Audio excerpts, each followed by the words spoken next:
to Vision for Change. And for those who are on my social media platforms, you already know who I am. I am John Stevenson, and I am so honored to be here. And thank you all for joining us for this live. Listen, we've got so much going on tonight, and I don't want to keep you very long, but I just want to tell you, listen, if you guys have joined me before, whether it's been on the radio or we're doing this on this platform, you know how we do. We have a good time. I want you to engage. I want you to get involved with the conversation. I've got some experts here. We've got one that's missing who will be joining us shortly, but I do thank you all for joining us today. Now, I'll let you know, this is sponsored by my man DJ Soul. And who's on the radio, you guys know what I do. I always talk about DJ Soul. He is the baddest, the greatest DJ that ever lived. I say that. I say that because I like him. You know, I like him a lot. And so I'm going to drop a little QR code down here for DJ Soul. There it is. Hit that QR code. It'll take you to djsoul73.com. And you can just check him out, check out some of his videos, check out some of the things that he's got going on. He's probably joining us tonight, but he is the man. If you're looking for a good DJ, DJ Soul is your man. Well, tonight I've got a conversation because I have some good friends that I talk to about a lot of different topics. And you all know we'll bring things up. If you follow me on social media, you see I'll talk about so many different things. And so in some conversations, it seemed like I was circling around something that was similar, something was the same.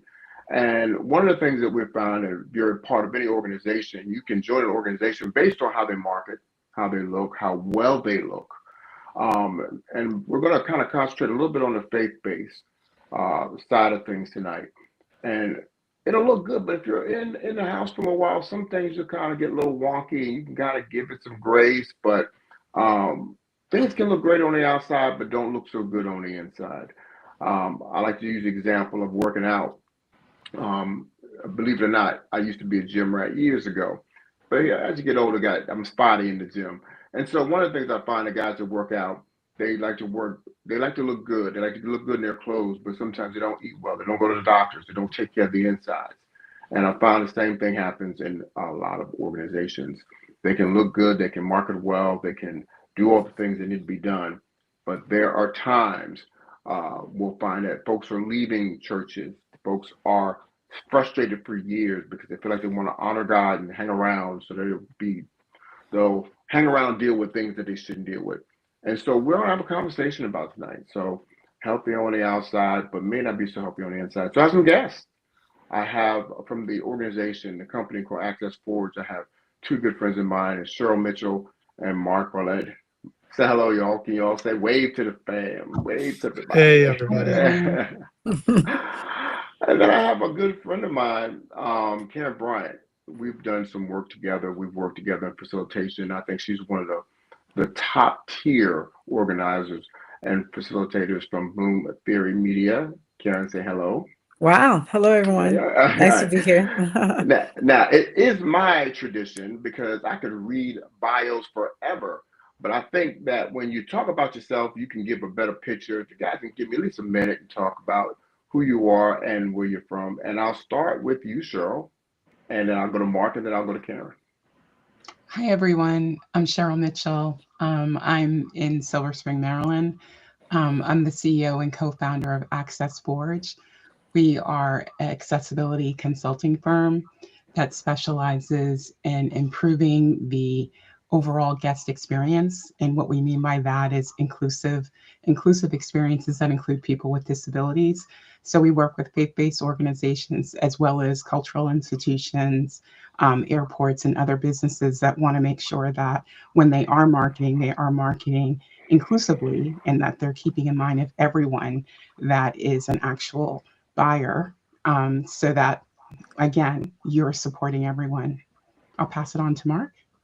I'm Mark Barlet. I'm a service-disabled Air Force veteran and the other co-founder of Access Forge. And between Cheryl and I, we have over 50 years of experience really making sure that people with disabilities can have similar experiences to their able-bodied friends, and so that they can enjoy all the things that are out there, including access to faith, when there may be some mismatches between the world around them and what they need to truly connect.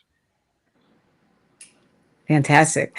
My name is Karen Bryant. I am founder of Bloom Theory Media, which is a multimedia learning and development company. And I specialize in leadership development, organizational learning. Through my Built to Connect series, I get the opportunity to really help people, leaders, heads of organizations, heads of teams, really not only connect to themselves and their gifts and their what, their purpose in a more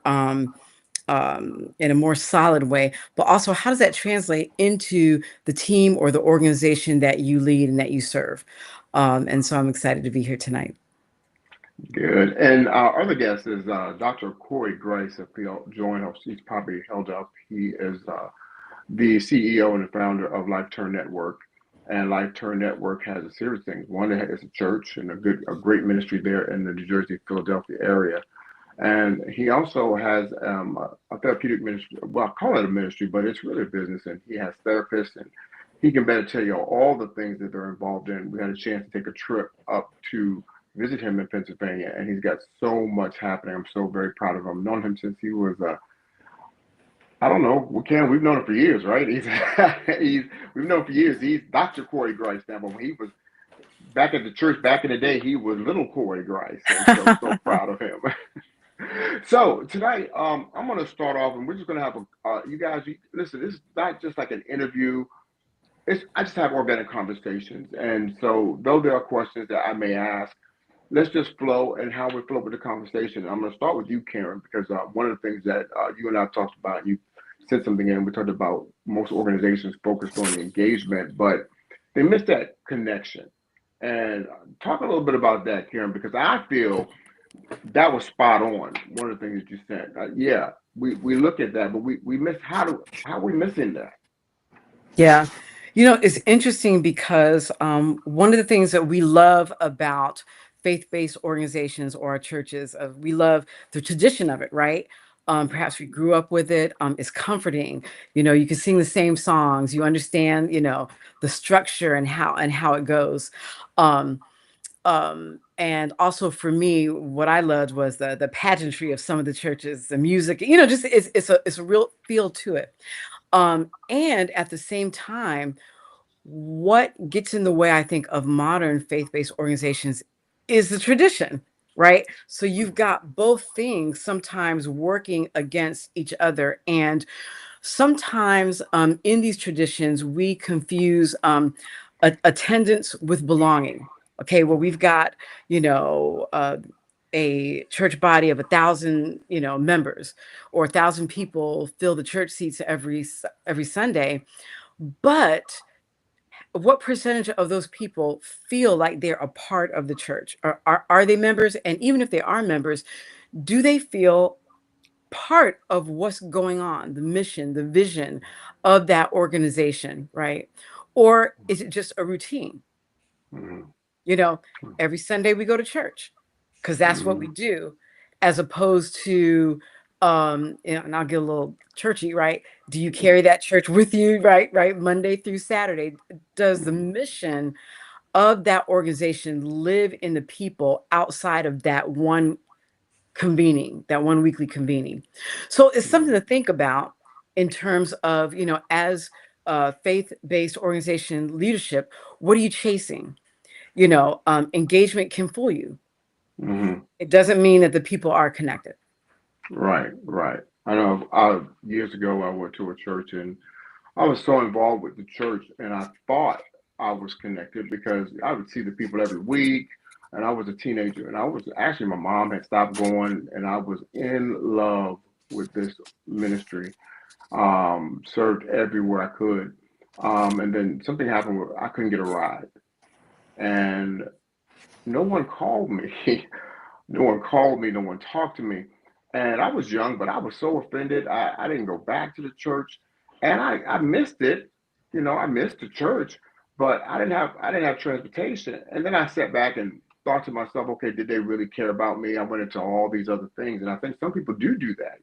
Being a leader in the church for years for myself, you talk to people and they do feel as if hey, this church doesn't love me. They just used me. Because they didn't Mm, feel like they had that connection. They just used me to get stuff done, and they didn't really care about that, mm, care about me at all. So, and Cheryl, we've talked a little bit in the past, Cheryl, and you talked about your parents and the disconnect that they had just for some things, and it kind of led you to what I call your misery turning into your ministry and kind of where you are. Yes. I grew up in a small church, way before social media and stuff like that in the 70s. So, church was very different before technology and even COVID. And I think what's really missing with churches is, like you said, Karen, people really don't understand belonging. And I think a lot of churches miss the boat on that because, like you said, people can interpret things very differently. And I think with the modern church and how they're leaning into technology and social media, they really needed to find their mission and vision and how they support their congregation, whether it's online or in person, because there's a lot of people, a lot of generations, below the traditional group of people that used to go to church regularly, they look to go to church online. And Hmm. so it's whether or not that whole level of engagement, I think engagement has involved very deeply. And I think faith leaders really need to look at that. One of the things that happened in my life personally, I became a caregiver, a full-time caregiver about 7 years ago when both my parents got very, very sick and needed to relocate from a different state to Maryland. And my mother was an evangelist. And what transpired was that the church that she was attending down here, I noticed that they weren't supporting people who aged into disabilities. And so we would have conversations, but I was like, wow, you're putting all the people who maybe have walkers, wheelchairs in a corner. They can't Hmm. really sit with their family. There's no modular furniture so that they can sit. They're kind of like on the outside and they're not really engaging with them. And so I would have, minor conversations with my mother. And I noticed how her faith, it was affecting her because she wasn't enjoying going to church as much as she used to. She was very active. And it was just one of those insightful things since my background is accessibility. I've worked in policy for 20 years. I was like, something needs to improve because I'm sure I'm not the only person as a caregiver and my mom being, was an evangelist. There's other people here that are being overlooked. So Mark Mm. and I created a framework called Belonging by Design to help churches look at inclusion and that whole sense of belonging and how they can really look at how they can address the needs and supports of people with disabilities. Not It's not interfering with their ministry, but just how they can actually have a foundation and approach that can address these issues so that people do feel like they belong, regardless of their abilities. And see, and things like the live streams. I had talked to one senior at our church, and she had said that she enjoys the live streams a little better because we were coming off COVID, and it helped her a lot. But even with the live streams, she couldn't connect. She felt like she couldn't connect, and then there's sometimes like tonight when we were coming on, I had a lot of technical problems. So if you have technical issues, you could totally miss a whole bunch of people with that. Right, Mark? And Mark, you're a technical guy. We talked about some things offline and how to get things correct. And sometimes that's not a consideration. Or here's what I see, and you can speak to this, Mark. Some churches just feel like they get a camera and just throw it up, and I've got service online. It takes more than that because uh, just because you're streaming out a service, if I am, can't hear, how do I know what's being said? If I have visual impairments, I might not be able to see what hymn we're going to sing next. I might not even have a hymnal.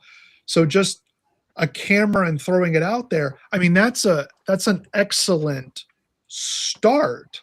But if that's where you end, then you are still disconnecting people. And keep in mind, people with disabilities, is one of the largest groups of people who aren't actively engaged in faith Mm-hmm. because it's just too hard.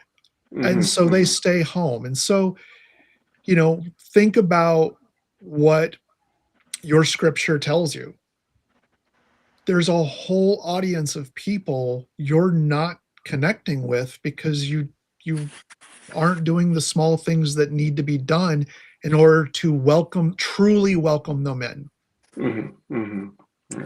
And Mark, while you're on it, what are some things that people should think about, especially with streaming, because it seems like this is the new age, and I'm thinking you have two sets of people. You have the congregation who are live, but then you also have those who are outside the church who may not come to the church, May not be able to get to the church. right? The Right. the truth is, having a disability, your life becomes a logistics problem.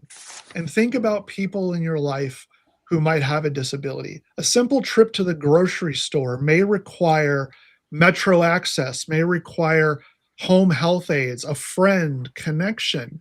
Mm-hmm. All of that has a payoff. And so getting to church is one of those. What's in it for me if I'm going to take on this monumental effort of getting there? So if you pivot to live streams and you do them right, you have your closed captioning on, you've got your graphic overlays like you do here, John, letting us know what the next hymn is going to be, or things like that. Then what ways to present feedback. I know, the great thing about faith is being in that room, having an interactive element that allows someone online to be in that room. Then all of a sudden, that person who may not be able to get to the building still feels like they're part of the greater community. Okay. I forgot to mention this, and I'm going to jump because Karen, I want to piggyback this. I'm throwing up some of these comments. Some people have questions. If they have questions, I want, we can see these questions, I'll get them. But people are just saying, hello, Mark. How you doing, Karen? They're just telling you all hello. There's a bunch of folks saying hello from YouTube right now. Just say hello to you guys. So I forgot to stop that. And also, I got a contest. If you guys had a comment to this, we'll throw your name into a mix and we'll see. We're going to have a contest offline that's going to pull your name. Again, I want to piggyback something Mark said here that go into your wheelhouse a little bit about that connection piece, especially online. Some folks don't know who to talk to. And I know in churches when issues come up at times, people will run to, well, that's the pastor I need to talk to. And I made a call and nobody answered the phone. And you and I worked in different places and we've seen where messages don't get transferred. And if I say I'm a pastor and you are talking to me about, I guess, first level, because Mark mentioned something about maybe, I guess, surveys a little bit. You kind of alluded to that a little bit. Karen, talk to me about what would I do if I'm a pastor and Miss Gladys has an issue? I mean, you think you can go talk to pastor. Pastor has so much going on, but shouldn't there be some other things set up in this structure? Because I know I think about that a lot. Yeah, absolutely. Miss Gladys seems to have a lot of trouble in any industry. Miss Gladys's name is always coming up. But I think you're right. I think, in the faith tradition, the pastor is a pastor, calling to pastor church, to shepherd a church, to preach, to teach, and what we have to, I think many modern day churches are realizing that they are an organization, right? Mm-hmm. And you've got to have staffing, you've got to have people in places to attend to the multiple dynamics that come along with, forgive me for saying, but this industry, if you allow me to think of it that way, because we're serving massive amounts of people. And like our neighbors here tonight, we were talking about Access, Access Forge, you need to have folks on staff whose job it is to oversee the organization in a way that we know who the people are. Like, you got to see who's in front of you. So my background, so 30-year plus veteran educator and principal, right? Teacher and principal. And, teaching 101, teach the kids in front of you, so who is in your classroom? You know, so That's you've got to good. know who Mhm. those folks are, a Mhm. little bit more about them than just their name and how to pronounce it, you know, and who Mhm. your mama and your daddy is, you know. We need Mhm. to know more about you because what we would say is if I'm going all the way back to education reformers and American flag, like John Dewey, right? Mhm. He is credited with talking about this idea of sort of there is a more of an active learning, right? None of the rote, you know, passive memorization type of learning, but instead really advocating that learning is active and you have to get people involved. It's problem solving. It's get all these things involved in a social environment, right? So I would say it this way. Use a sports analogy, baseball. There is a pitch and a catch, right, to learning in a classroom, but there's also a pitch and a catch to relationship building and community building. And Mhm. so if faith-based organizations are always pitching, just, you know, throwing everything in their toolbox out there and people aren't catching it, there's no, the loop for building relationships does not take place. It doesn't Mhm. occur. And so, therefore, you may have initially an excited body of people who will come to this event or show up at that, right? The attendance part or the Mhm. engagement part, but they're going to fall off. It's a hollow shell because there's no true connection because that pitch and catch loop has not taken place. And Mhm. so maybe there's somebody on staff who is completely dedicated to who are, there's a better name, I'm sure, than customer service, but someone who knows who the people are that come to Mhm. church, who's got the data, the statistics. They have a team. And Yeah. now we know we have X percentage of people who are hearing impaired. So now, instead of, you know, shoving them in the corner by the boiler room, where they can watch, Mhm. you know, I'm being a little exaggerated, but No, it's good. Yeah. how do we modify Mhm. and renovate our traditions that are so beautiful to make sure that everyone can access them, right? So both for physical disabilities and also for, if you allow me to say this, if you allow me to say it this way, and Access Forge, please push back on me if this is going too Mhm. far. But I want to think about some emotional disabilities, and I want to frame it in this context. I remember 9/11 in our country, right? We're Mhm. in the US. I remember 9/11. And do you remember that influx of people coming to church? Like people literally walking in off Yeah. the street. It almost didn't matter what Mhm. um, genre or genre, because I'm thinking about reading, but what type of Mhm. church you were. Like all kinds of people came into Mhm. church, and it was so Mhm. cool to see all these people coming to Mhm. seek strength and refuge and to make meaning from what's going on from a higher power. And it was such a thrilling time. I mean, a scary time, but a thrilling time, understanding that the creation was trying to come back to a creator, right? Mhm. What happened since 9/11? I mean, I think we've seen a fall off gradually after that. And I Mhm. would dare say that things appear even scarier than what we experienced at that time Mhm. in our social community, right? Mhm. So people are hurting, people are disenfranchised, they're disconnected and more siloed than ever. So right now, this live stream can go all around the world. So we're highly connected, right? But we're highly connected with people who are highly disconnected in their regular lives. So for me, I think of that as an emotional disability in a way that may not show up on the surface. It's probably a better way to say that, you Mhm. know. So to your point, we've got to build it in. We've got to acknowledge that this exists.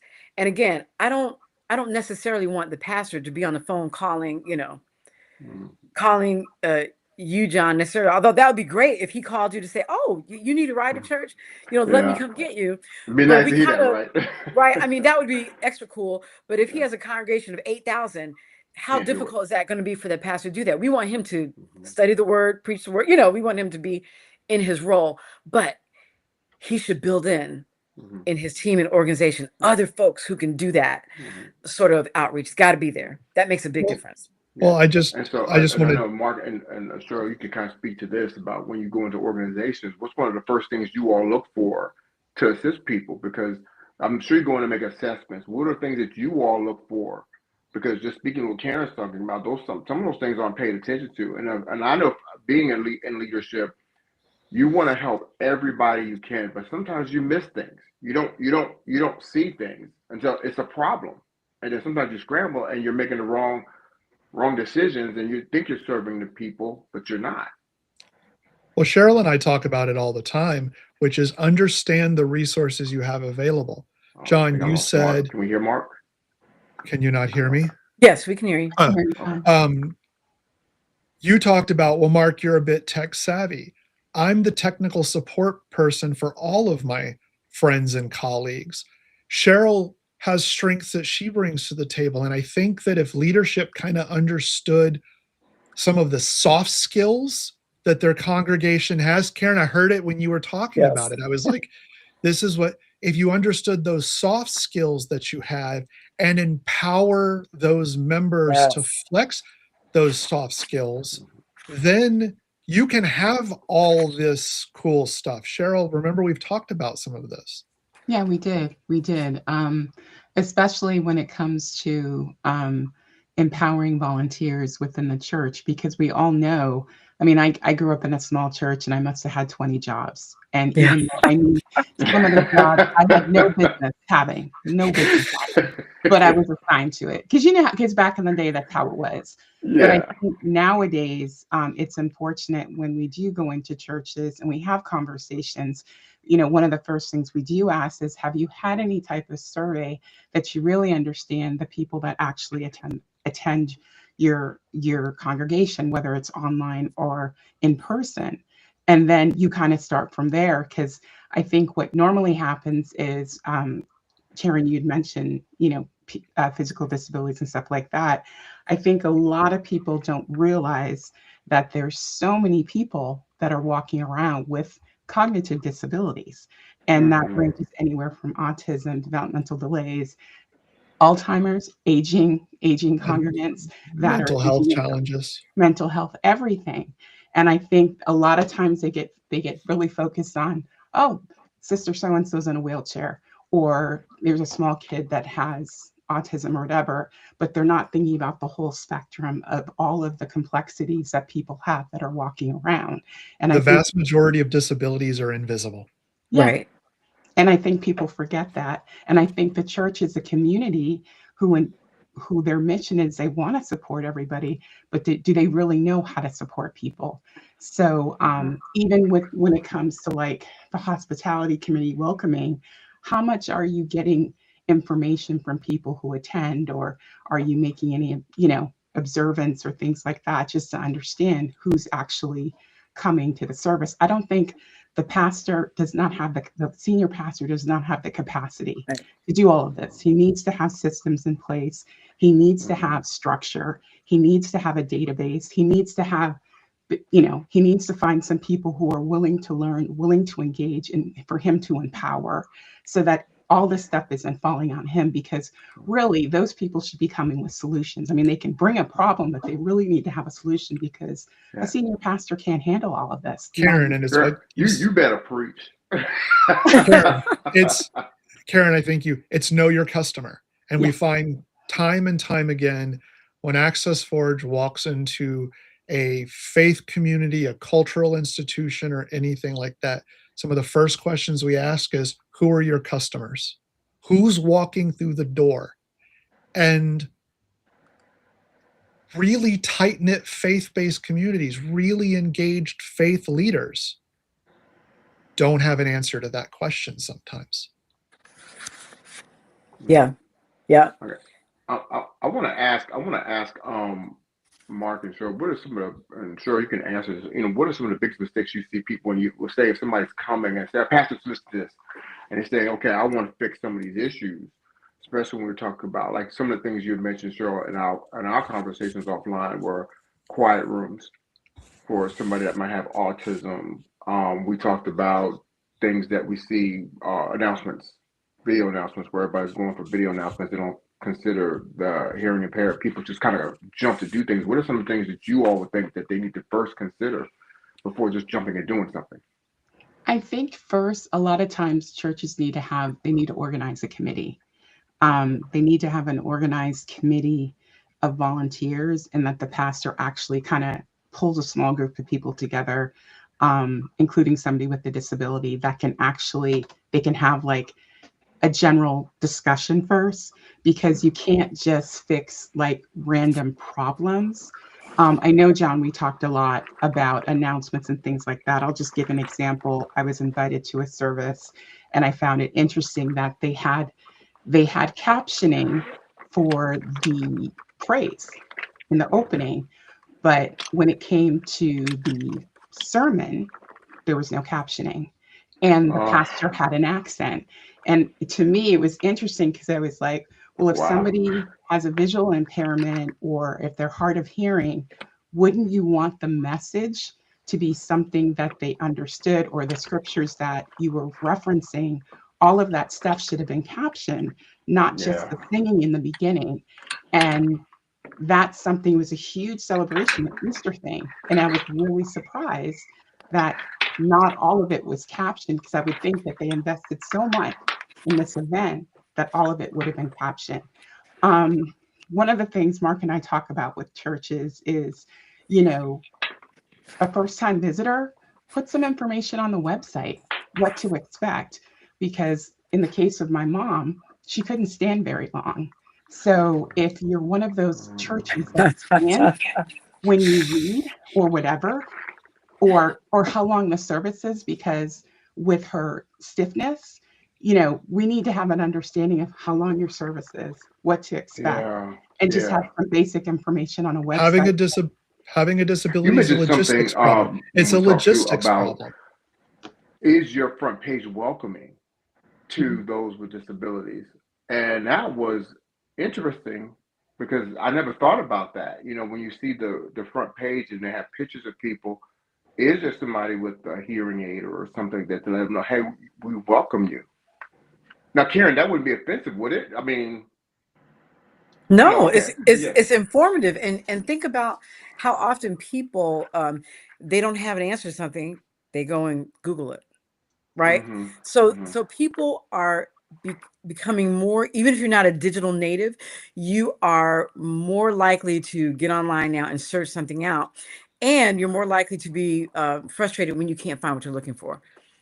But at the same time, if you actually expose that information on your website, and when I mean expose it, be detailed, because as I said, having a disability is a logistics problem, and a lot of that overcoming that logistics problem starts on the internet. But we're in the days of AI, and we're also in the days of AI overviews. So if you've exposed your accessibility properly on your website, that Google might tell you, well, when you go to this church, here's what you can expect, because it went and read it for you and gives that to the audience. And so I think that's something that is like that bonus to creating that accessibility page and really kind of exposing that information. And it's because it overcomes that logistics problem, and it makes a person with disabilities go, they've thought of me, I'm choosing this as my home. Absolutely. Yeah. Karen, some of the things that we have done, you've had different cool little tricks to do things with leadership, to get them to think and to connect, because we believe it starts with the leadership. If the leadership is not connecting, we've done our training days and those things. And so give some examples of some things that churches could do, not to give all your secrets away, but some things that they could start thinking about, because if the leadership is not connected, then how can we expect the church to be connected? Right. I mean, that's an excellent question. The one thing, and I do have a lot of strategies, right?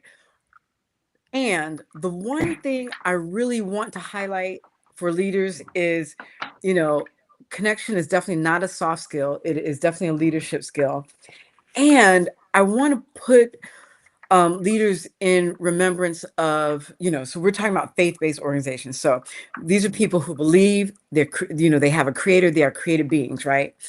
And so think about it, at its very core, at the very foundation of existence, we as human beings are built to connect. Like every single part of us is built to connect. First to your creator, right? And then to yourself as you understand your purpose and your place and your giftings. And then, your connection with your creator and yourself forms the foundation for then how you relate in community.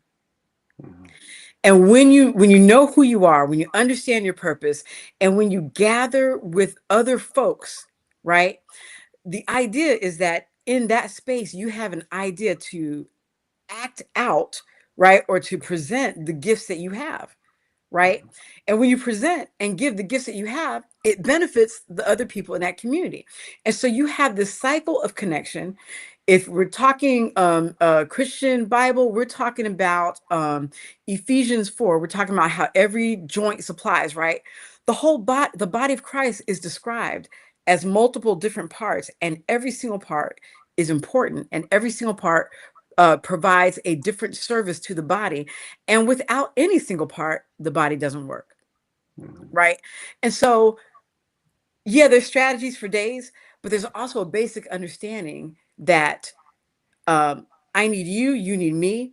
And so this organization has to be built so that people can remember that pitch and catch, right? And throw back, you've got to be able to complete that loop. And for me to be a solid member, right, or connected, or a person who feels that I belong in your faith-based organization, then I understand that I've received, and now I also have a space to give so that others can receive from me, so that and it's just this cycle of working out your God-given gifts and talents in the community. That's how you grow and develop, and that's how you meet. That's how the pastor is not going to come pick you up, John. That's how another member of the body is going to come pick you up, because now we understand this interconnected web of being that just makes the thing right, So that's what I would say. Just remember that foundational truth. And I think everything else can become clearer when you think of it from that perspective. Mm-hmm. Yeah, one of the things, I have such a love for people. I hate to see people hurt. I just really do. When people, I know people leave churches for many different reasons. They've got callings, they move, and all kind of things. But when people stop coming to your church because of something that happened or didn't happen, that bothers me. That really does bother me. It hurts me. And people leave quietly. They don't, there's everybody doesn't just run off and scream and holler. I'm tired of this. We got some that do that, but that's not the norm. People leave quietly. There's a silent leave, and we're talking about faith-based organizations. But I'm going to jump here to Cheryl and Mark. Sometimes we can look at this as far as businesses, because people are losing money because folks will just disconnect. They might patronize your business for years, but it could be the one person, the one thing, or whatever. And how do you think ahead, Cheryl? How do you think ahead towards, okay, if I got a business, what are some things? Do I have to put myself in a place of somebody that has a disability? Or do I get somebody in to help me as far as we know you all do it, or ask? I mean, what's some of the things if I'm beginning? Let's just start it from there. If I'm beginning to open up a church, or I'm going to start a church, I'm going to start an organization, because you can be compliant to the state regulations, but you might not be compliant to your clients or your customers. Right. Because with our tagline is it's accessibility beyond compliance. We are more looking at how we can best support people with disabilities, and especially in the case of there are plenty of stats out there that talk about young families that have children with disability that may be on the spectrum that just leave silently because they're not supported, that they're looked on if their child has an episode at the church, and some churches, I don't want to get into a deeper discussion, but some churches see that as, well, we can pray this out of them. And it's like, no, they have a cognitive disability that they have emotional issues that need to be addressed, whether it's, we talked about earlier, John, a sensory room where they can actually decompress, or it could be an older person in a congregation that has Alzheimer's and is having their type of episode, and that the caregiver or the family member needs to kind of pull them out and calm them down because they might be excited or something like that. Many parents just leave. I have a niece and nephew that are on the spectrum, and my sister has left churches in Texas because she's gotten strange looks, or just people weren't supportive. And they tithed and all of that and were active, but it only takes one incident to turn somebody off. And you think church is where you find refuge and comfort, but if it's not, if there's friction like that, people leave and they don't come back, they don't answer anything. And I think, like I said, modern faith-based organizations are businesses. They're businesses. They're not, it's a community that has a lot of resources and services, and you're supporting a lot of people. And like I said, you need to really understand who your audience and how best to support them. But Mark, and if you've if you've gotten to know who your customer is, and Karen, I'm kind of using your terms, because at the end of the day, church is a business. Churches close down when people don't show up. That's the truth. Ask, identify those in your community most likely to need accessibility, and ask, what could we be doing to make your connection deeper? People will advocate for themselves if you create a safe space for them to advocate for those. I'm a person of disabilities. I will let you know if you make it okay that it's for me to say it, that this isn't working for me. Here's what we should be doing. And so you talk about faith, but it's also supposed to be a family. Well, families talk to each other. And if you've created that environment and you've asked the people, the caregivers, those that are most, who have a disability, who might be struggling, hey, could we be doing something better? I guarantee you, if you can, they will let you know and may be your biggest advocates for that change.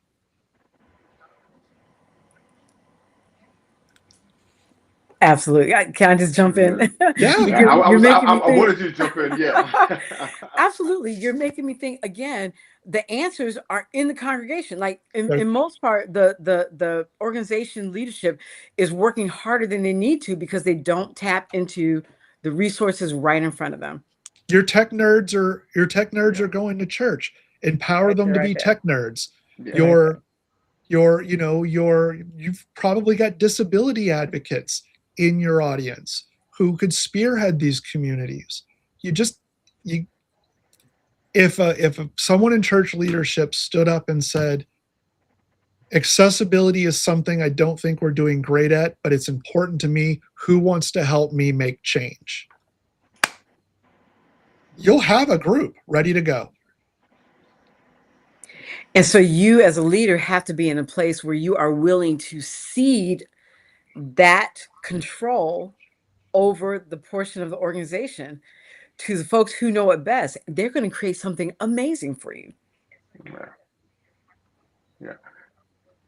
I think, and we're almost out of time here. One of the things that in preparing for the times we're coming to, because I think we're living in a time now, I'm not going to get prophetic here, but we're living in this time where people are looking for more connection. They're looking to be a part of something. They're not looking for all the nonsense that we used to get in churches and people playing around in the pulpits. They're looking for that. And I'm sure that they can establish certain things. And Karen, you can speak to this. And as we go around, we'll do a quick little round circle with some things that you think that people can start looking at in your wheelhouse that you are experts in, and to start improving themselves, one, to help the people that they have, and to draw more people. So Karen, I'll start with you, and I'll go to Mark, and then we'll go to Cheryl. We'll let you close it. Okay. So one thing that faith-based leadership can do right now to begin closing this gap that we're talking about, Is that what you're asking for? Yeah, I'm looking for, what can they do to help the people they got now, but also people are looking for something that are a part of your church or part of your organization. What can you do because faces I'm looking at as if I have it. That's how. So how do I plan to put things in place for that? Mm-hmm. Okay, let me take this angle on it. So you're gonna cultivate your most solid community when people feel seen, heard, and valued, and they have the opportunity to be actively a part of building this community and connect to something larger than themselves, right? And Hmm. so I think I'm going to go back to probably repeating myself, but the first thing is launch an all-out campaign to find out who is in the room, find out who your folks are, hire access force to do it, hire somebody, a strategist to come in, or a person connected with organizational learning. Find out who your people are deeper than a surface level, so at least you know exactly what you're working with as much as possible. So I think that would be the first thing. Okay. Mark. Understanding something that's called the curb cut effect. When you design for accessibility, what you discover is that it helps everybody. They put all those That's curb me. cuts in on the road for wheelchair users, but delivery people, people with luggage, people with strollers, so many people use that curb cut every day. Something that was designed for accessibility supports so many more people, and understand that that curb cut effect could happen in your faith community. That by supporting people with disabilities that come to your church, even if you don't see them, even if you don't know that they're there yet, That's good. it's going to help people that didn't know they needed that accommodation or feel more connected because it's there. They didn't need it, they wanted it. And you build that community Karen talked about, and you build out that deeper connection. And I would add that we have resources on our website um, in terms of, framework, where some organizations don't know where to start, where they can go to our website just to look at our framework in terms of just free training, where they can look at belonging by design, where they can log in with their email address and start thinking about some of these questions to address the whole sense of engagement and belonging, because I think a lot of churches don't know what they don't know, and I think Right. sometimes they need to start by doing a little bit of research and seeing what's out there so they can improve. And then from there, I mean, definitely using Karen's example, Mark's example. I also think that with senior leadership, there really needs to be a strong buy-in. And so the pastor, even though he can make a blanket statement about wanting to improve accessibility, he really needs to stand behind that. So when the committee is formed, that it's very clear that he is very active and interested, so that when the committee can report back on their improvements and findings, that they feel very supported from senior leadership. Absolutely. That's good. That's good. John, I You know, don't know where you went. I guess you we know, can keep talking. while he's working his way back, I would throw in there, Mark, I love what you said about the curb effect.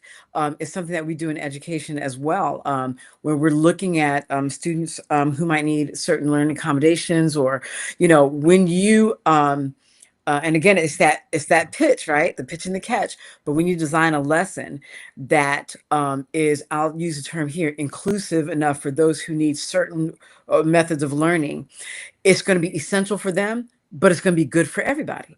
Everyone else is going to be able to tag on to that, Mhm. One of structure. the prime examples I use to kind of explain people is closed captioning. We know that closed captioning helps deaf and hard of hearing people. But if you actually look at the statistics of those that use closed captioning, women use closed captioning more than men. People who have autism or have or on the spectrum turn on closed captioning because they're looking for another layer of understanding. People who speak English as a second language turn on closed captioning almost always because, again, they're bridging a language gap. And so they're looking for the voice and the words. So when you say something like, well, closed captioning is for the deaf of hard of hearing, that's only part of the story. Mm. And so many more people use it. Yeah. Yeah. I'm getting trained. Can you guys hear me? Yes. Yeah. Okay. You're back. Oh, yeah. Thank you. I apologize to everyone. I'm getting trained to, even when I set videos up, to put up the captioning in a lot of my things, you know. And it was interesting. And Access Forge, I have a link here. If they're interested, you all can explain what this link is for. It's an affiliate link that you can click. But I thought about proofing that, because sometimes you'll have automatics that will catch your voice. And I know for me, I don't have the proper diction all the time, and it will replace a word. I've read certain captions on certain sites, and I'm like, that is not what he said. Or it cursed. But you can go in, and correct those. So you can go in and correct those.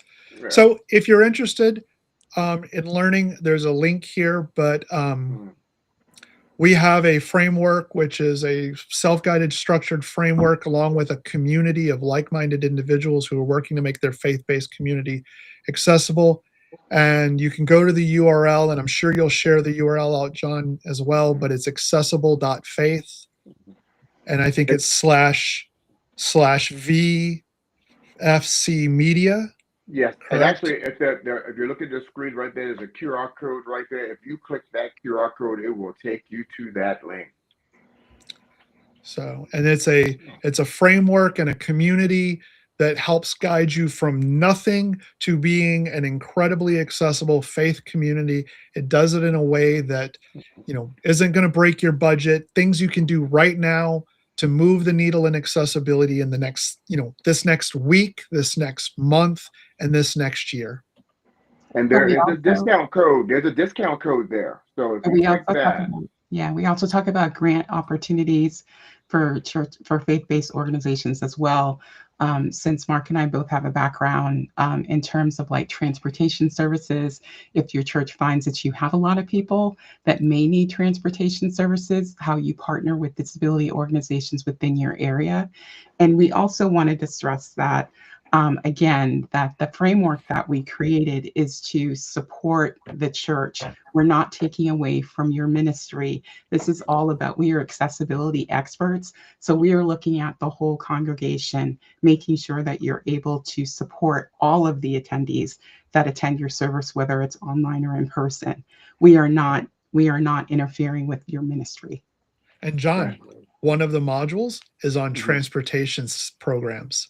So you wouldn't have been left behind if they had taken. Look at that! Wow. Yeah, see? Talk about coming all the way back around. Yeah, see? Yeah, 40-something years later, Karen, talk to me. If people are looking to get in touch with you and some of the things that you have available, we're doing things, I have the link there. You can click that QR code there and find out about Karen. You want to know her. Absolutely. I believe that the link goes to my LinkedIn, and I just love all things leadership development and looking at organizational structure and how we can do the teaching and learning part of structuring your organization to meet the organizational needs and to meet your goal. And so feel free to connect with me there. Send me a message on LinkedIn. I've got a cute little, cute. It's a free resource, a little guide about 5 questions every leader should ask to strengthen belonging, engagement, and trust that I'd love to send over to you. Just shoot me a message, let me know who you are, and I'm happy to do that for you. And I have something for you all too. Listen, if you go by here, I've got a link here as well. I would love to connect with anybody out there that would love to connect with me. So I mentioned that I have something that I want to give away to everybody. So if you made a comment, I'm gonna have to go back and I'm gonna have to look at these comments because some of the comments come, because you got some people that come up and they say whatever in the comments, and I'm like, okay, I can't share that. Didn't have my third party helping me out here tonight, but go ahead and click that link. I've got something free I want to give you all. It is a leadership workbook. It will help you look at leadership differently. I have a core training, something that will help you just start thinking differently about your relationship management, your organizational development, and how to help people become dependable. I don't think the part of starting dependable is because people don't want to show up. Sometimes they don't have the transportation. Sometimes there's a reason. Sometimes they feel out of place. I remember years ago, I didn't go to church because I felt like I didn't have the clothing.